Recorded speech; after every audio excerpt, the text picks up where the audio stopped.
Hey everybody, what's going on? This is episode 9 of Cook's Corner, and I'm going to be giving you my playoff picks for round 1 of the NHL Stanley Cup Playoffs.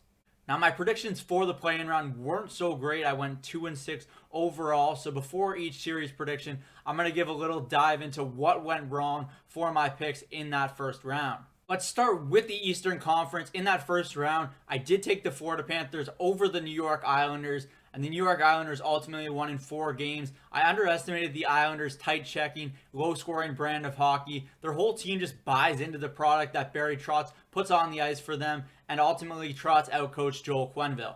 The Islanders will now take on the Washington Capitals in round 1, and I won't be sleeping on them this time around. But with that being said, I'm still taking the Washington Capitals. I like the Capitals' experience, and I think Alex Ovechkin is going to try to lead his team to Cup number 2, Capitals in 7. The Hurricanes were one of my 2 correct picks in the play-in round, and they're now going to take on the Boston Bruins. And those Bruins looked arguably the worst out of any team in the round robin, and I'm not expecting them to be able to break out of their funk just like that. Sebastian Aho's line is going to give the Bruins fits, and the return of Dougie Hamilton gives the Canes another stud veteran on the back end. Hurricanes in 6 games. The Pittsburgh Penguins were upset by the Montreal Canadiens in 4 games. Carey Price was better than expected on extra rest, and the Canadiens used their speed and a tenacious forecheck to give the Penguins fits. The Habs will now take on the top-seeded Philadelphia Flyers, and they already took down one team from Pennsylvania, but they will not make it 2. There's 2 star Canadian goalies in this series in Carter Hart and Carey Price, and those two might be side by side in Team Canada's net for the 2022 Olympics. But I expect this to be a low-scoring series, and I'm going to take the Deep Flyers in 6 games. The Columbus Blue Jackets were able to upset the Toronto Maple Leafs in 5 games, and I didn't expect the Blue Jackets to get the quality of goaltending that they did from Merzlikins and Korpisalo, along with the talented Leafs only shooting under 2%. The Jackets now get a rematch with the Tampa Bay Lightning after sweeping them in last year's playoffs, and Tampa Bay plays a really similar game to the Leafs, so I think that does benefit the Columbus Blue Jackets a little bit. But if they do get similar goaltending that they got in round 1, I think they could make this a longer series than a lot of people might expect. The Lightning are still not over that Columbus Blue Jackets sweep from last year, though, and that's why I'm going to give them the ultimate advantage in this series.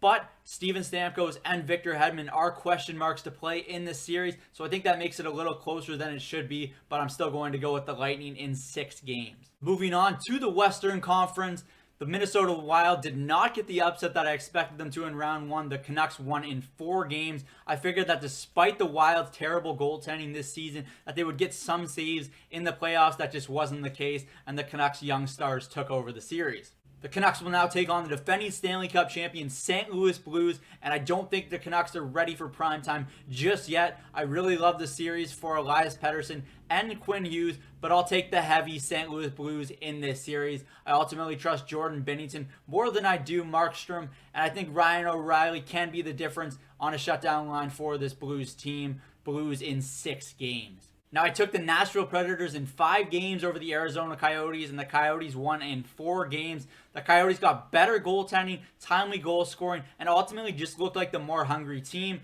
The Coyotes will now take on the Colorado Avalanche in round 1.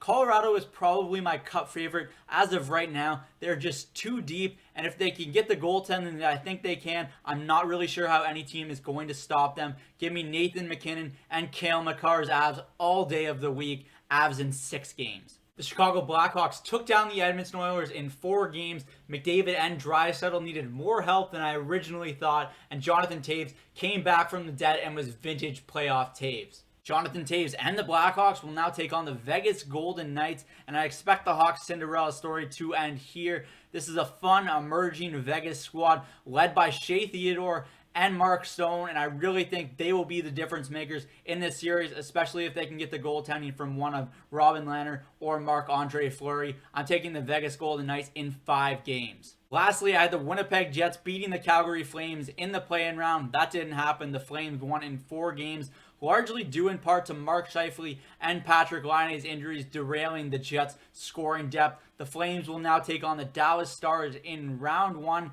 I didn't love the Stars' play in the play-in round, but I still think they have what it takes to go on a deep run in these Stanley Cup playoffs. I think Ben Bishop outplays Cam Talbot, and Miro Heiskanen does a good job shutting down the Flames' young stars. Tyler Seguin will come alive in this series and lead the Stars past the Flames in 7 games. That's it for my round 1 playoff predictions. Hopefully they go just a little bit better than my play-in ones did. Thanks for watching another episode of Cook's Corner. I'm Zach Cook. I'll see you later.